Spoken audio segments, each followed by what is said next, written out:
Perfect. All right, so we're exploring what people know about craft beer and how that knowledge might influence their decision. There are no right or wrong answers in this interview. We just want your honest views. Yeah, So my first question is, do you consider yourself knowledgeable about a craft beer? relatively, yeah. I've been drinking for about 4 years or so, and well, craft beer are amongst the first types of drinks I actually got into. So yeah, I know my fair share about it. Okay, perfect. When you think about craft beer, what are first things that come to your mind?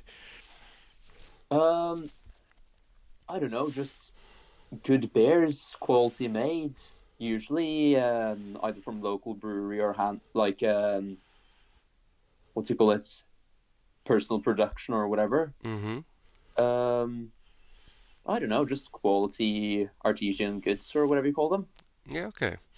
Have you ever tried craft beer before? You've already answered this. Yeah, yeah. Why did you try it? That's also the question. How often have you tried it? On what occasions do you drink it? And yeah. Well, first time was actually my dad's. A few days after I turned 18, he brought me to this local pub over at the west coast, Shin Bryggeri, which Oh, is the place my mother comes from, and I pretty much just fell in love with it right away. I tried a couple of stouts and some IPAs, and yeah, just continued drinking it ever since. okay. Usually, I drink it on a bit more kind of relaxed occasions when I kind of don't drink to get drunk, I guess, more to kind of just enjoy the flavor of it. But it happens that I bring them to other social gatherings like parties and that kind of thing. Mm-hmm. So Uh, that's how I drink them quite often, most of the time when I go out drinking, I guess. yeah, okay. Yeah, so do you think like you drink more craft beer or usual beer? What's the ratio? Oof. It's about, well, usually when I go out somewhere, if I first bring a craft beer, like to, let's say, out to the park to hang out with some friends, I usually bring one craft beer and maybe two regular beers just because of the cost of them. Yeah, yeah. But yeah, I drink them approximately as often as each other. Okay, yeah. What characteristic or qualities do you think define craft beer, and what makes it distinct from other beers compared to mass-produced beers? Uh, that's a bit hard to define, thinking of how many different variants you have. But I mean, compared to the stuff you get at stores, usually that's just pilsners and very um, I'm not sure if you use the same word in English, but sulfuric flavor from them, Mm-hmm. which is something that works and you get used to it. But I don't really think that's too nice of flavor. Whilst craft beers, you can get everything from very bitter, hoppy flavors to much more malty things and whatever. Some even have like, for example, blueberry waffle flavors. I've tried that. That's really good. I don't Mm, know. okay. When you think about a difference in brewing techniques with craft beer and mainstream beer, do you think that this is important for choosing beer? Quite. Wait, like if brewing technique has anything to say? Yeah, yeah. When you like go out to buy, for example, do you think about the brewing techniques? Is it something that is important to you? Oh, to an extent, yeah. I mean, it's mostly the producers I think of because usually, smaller breweries have a bit more authentic brewing techniques and everything along those lines. Mm-hmm. But I mean, large breweries, they do have quite good techniques as well. It's just they mass produce it much more, and obviously the product is much less kind of love put into it and everything, I guess. Yeah, okay. So it's nothing I think of too much now. Yeah, okay, okay. What do we think about the brewing types, IPA, stout, porter? Do you have any knowledge about them? You already clearly do, so you don't really have to answer this question. But is there any reason you like them? Um, I guess it's just kind of their flavor. I'm much more into the kind of pale ales and that kind of thing, compared to lagers, but Hmm. I think all different kinds of beers can be good, so I don't really have any particular favorites, I guess. It's Yeah. just, yeah. Okay, on that note, when you, for example, go to buy beer, uh, Hmm. does the thought of it being a local beer, being something independent, is that a big factor in choosing beer? Does it like make you want to choose a beer more? To an extent, yeah. The impression I've gotten is, well, it's kind of two reasons. Firstly, Norway is amongst the best kind of countries to brew beers in modern time. We have some really good brewers, and you don't need to kind of, unlike wine, grow everything locally. You can just import it and still get a good product. Hmm. So that's kind of a big plus. But it's also nice being able to kind of support local communities and things. Like, for example, once again, Shin, the place where my mum comes from, it's kind of cool that they are able to sell beer in Spain, all over Norway, in Germany, lots of different places. Mm. Um, and yeah, but then again, it's kind of nice to try different breweries as well. Usually you get stuff around Norway, but Yeah. it's kind of fun to see how different people brew their stuff. Yeah. But would you say in any way sorts that it's more appealing when he has some identity, some history, in comparison to normal mainstream beer? Mm. Um, Kind of, yes. But the thing is, lots of these breweries, they are newer breweries that are kind of up and coming. So I Yeah. think it's in more parts to kind of support um, whoever's brewing the beer right now instead of thinking of, oh, these people have brewed for 100 years Yeah, yeah, from yeah. mine. So, Yeah. But also, does this knowledge ma make it more in um, make it more appealing to buy one? Just knowing um, about the identity behind him, about the brewery, stuff like that. yeah, yeah. I mean, I guess that especially applies to me. They're quite expensive, those beers. So I seem to recall even you at one point got surprised when you had to pay 80 kroners for one of those beers. But you definitely wouldn't buy that expensive beer unless you have the kind of knowledge and reason to like it. Otherwise, it's much easier to just buy one for 30 kroners or whatever from the supermarkets. So, Yeah. yeah, I think so. What do you think about sustainability or organic practices in craft beer production? Does this affect your decision? Uh, that's honestly not something I've thought too much of. I'm guessing maybe others do, but I can't say anything about that. Yeah, okay. That's okay. Um, so in your opinion, what factors like taste, ingredients, brewing methods make craft beer more appealing than mainstream beer?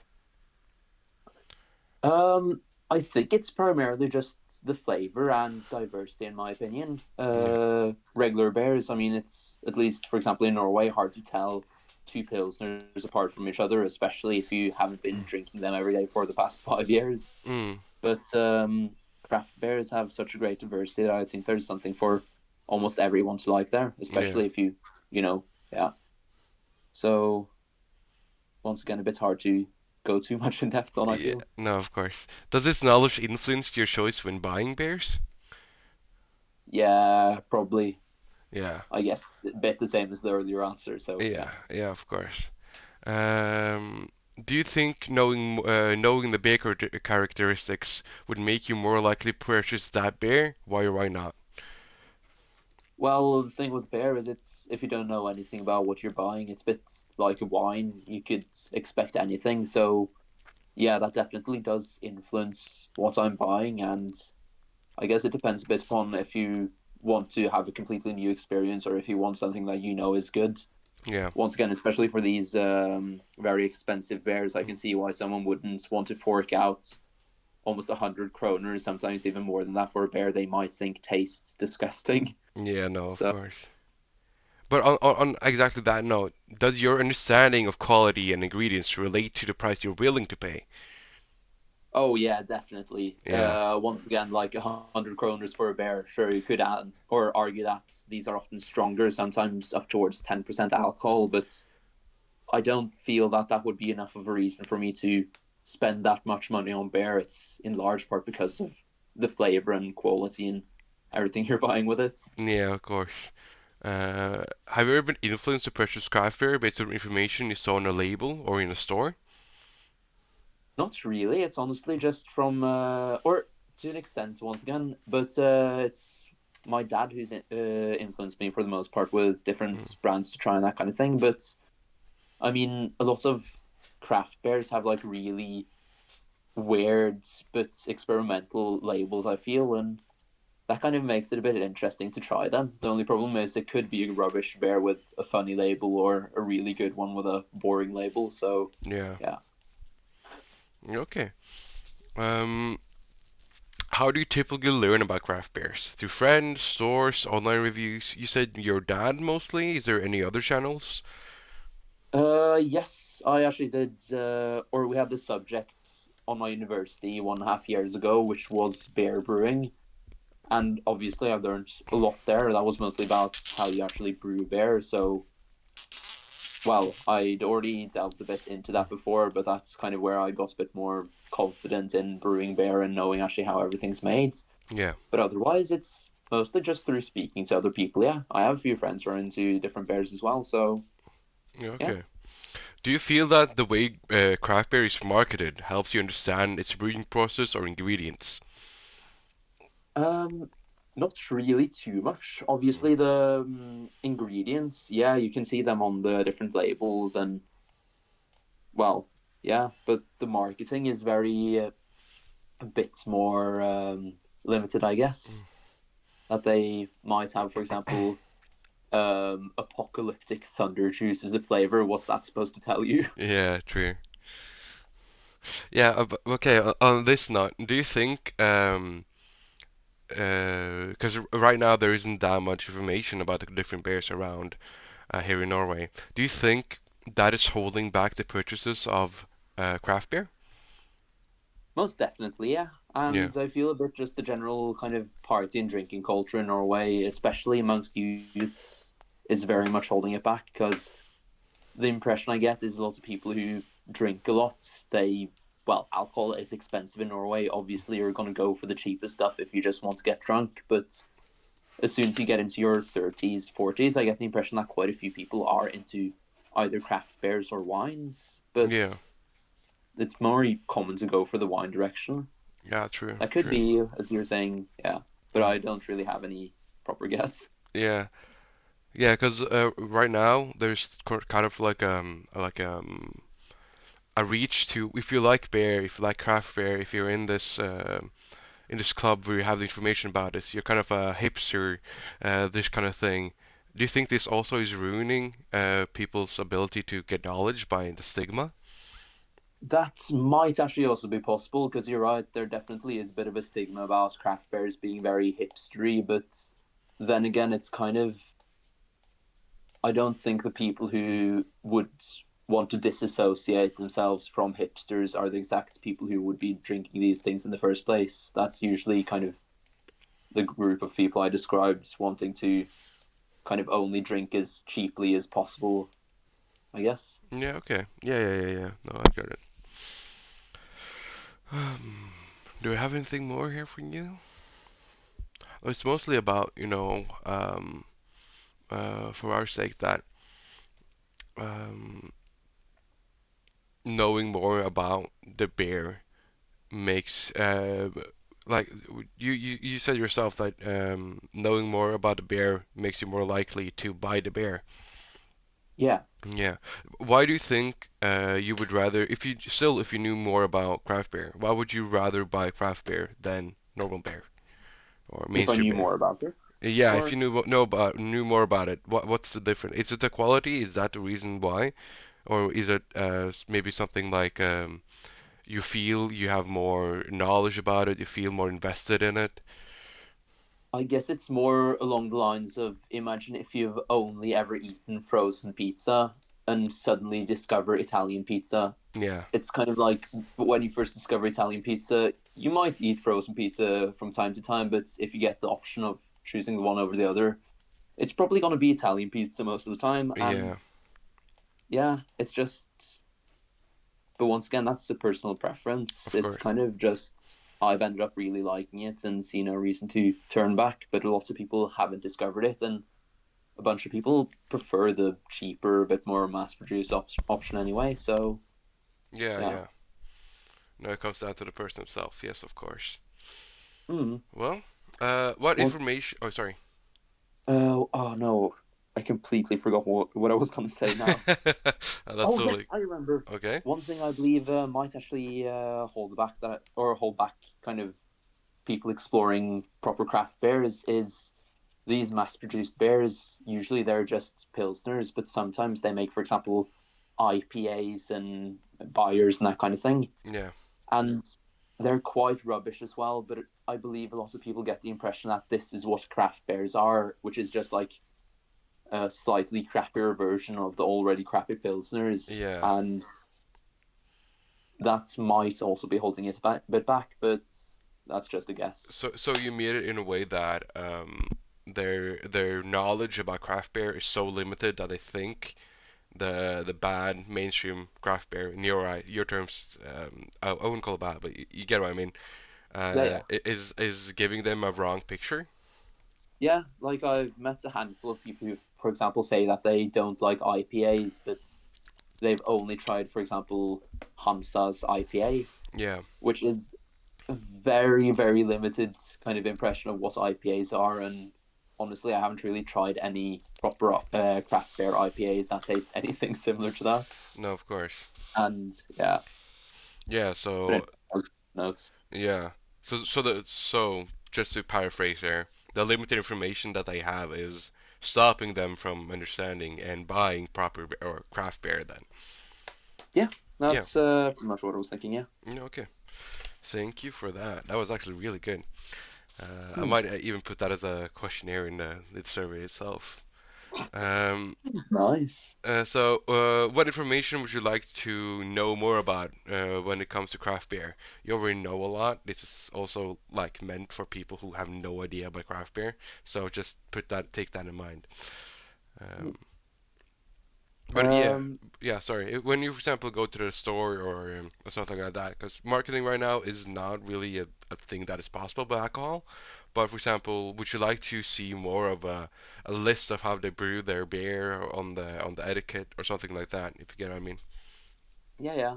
No, I honestly think having something more of a comparison system is a bit better. Like, Mm, for example, with well, back in the day when you didn't have Spotify and these things for music, you often had for smaller artists that their kind of CDs or vinyls or whatever were labeled like this sounds like The Cure or this sounds like yeah, you get the point. yeah, yeah, Kind of yeah. having a bit the same thing for bears. Once again, you'd have to already know a tiny bit about bears then, but it would be kind of nice knowing, oh yeah, this is a bit the same style as, well, for example, Amundsen or Nøgne or whoever produce, for example, their porters or whatever. Mm, mm. And I think that's kind of the most interesting thing for the consumer rather than exactly how it's brewed, because that's already possible to find either on the web or just straight up on the bottle, the ingredients or whatever. But I believe it's mostly the kind of flavor and everything that people are interested in. Yeah, yeah. Cause have you ever like been to a craft beer tour where they take you with you, ask you, and I tell you the story of the beer, how they brew everything? No, I haven't. Mm. But do you think going to something like that and actually being there listening for a person that is new to craft beer would help them or make them kind of proud to try more craft beer and get into the market? I mean, that could probably work, yeah, but once again, it's getting people interested in that. That's the problem, or why Yeah, they would go to something like that. true, true. But if they first did, I definitely think lots of people would, convert to the craft beer side. Mm, mm. What could breweries or retailers do to improve your knowledge of craft beer and unique qualities? Like which ones I think are good. Yeah. Ooh, that's a long list, but some I can come up on, or right at the top of my head with are, as I mentioned earlier, Nøgne, Shin. Oh, no, no, no, sorry. Uh, I think you misunderstood. I think you misunderstood. What oh, could breweries or retailers do to help improve the knowledge of craft beer and its unique qualities, their own or the oh. general the market? Sorry, I might have Sorry, said no, something I wrong. probably just misheard you, but yeah. Anyway, I'm actually not too sure. Once again, I think their labels are already very interesting in many cases. Like Amundsen, for example, have all these like crazy arts or art pieces and everything, but it's a bit misleading having something like that for a beer, then it looks much more like an energy drink or something along those lines. Yeah. But I'm actually not sure now. No. Okay. Okay. No. Understandable. That's a, that's a big question happening. So, weren't Yeah. really expecting you to find the answer, the Holy Grail. That's all okay. Is there anything else you'd like to share about your reviews or on craft beer and how it compares to mainstream beer? Um, Nothing too much. Just go wild, drink whatever you want, I guess, or kind of try out different things, and you'll probably be surprised by how many nice beers you're able to find. Yeah. So, do you think this is kind of a wild take here, but or wild, but if people got more accepted to being like experimental with beers, it would help the market. Yeah, I mean, probably. A lot of people follow the kind of ideology of if it ain't broke, don't fix it. Of Yeah, course, that applies to beer. Like, you see, people are purists to all these kind of cheap Pilsner brands and almost base their personality around what they drink, kind of. yeah, true, true. So I definitely think that would be a bit of a case. Yeah, But that's probably a bit kind of a deeper social or societal problem than what you're tackling now. yeah, So, might be, of course. Is there anything we didn't ask you that I think we should have asked you? Like any questions that, yeah, I think you understand. um, no, I don't really, or can't think of anything now. No, okay, of course. Would you like us? Would you like us to ask anything or give a feedback on a topic? Um, or if I could give, I feel that's like me giving feedback to you. No, to ask us anything or give feedback on like no, sorry. Yeah, yeah, for you to ask us. Sorry. Yeah, yeah. Oof, I can't remember exactly what it was now, but there it was at least one question that you kind of repeated a handful of times for like In the follow up start. questions. Yeah, yeah. Yeah. That Once again, I can't remember exactly what that yeah, was now, but I feel you could probably reformulate it a bit to make it slightly less repetitive. But yeah, that's the only thing I could 100%. think The of. yeah, the thing is like it's kind of mostly designed for people who don't know anything about craft beer because you're trying to find out what knowledge has to do. So Yeah, you're like one of the only you're one of the first ones um who are actually knowledgeable about this and know anything about craft beer to listen to this. So I'll try to fix a little bit for the rest of the people. Well, thank you, man. It yeah, was yeah. very nice. Great. I'm gonna stop the recording now, just so you know.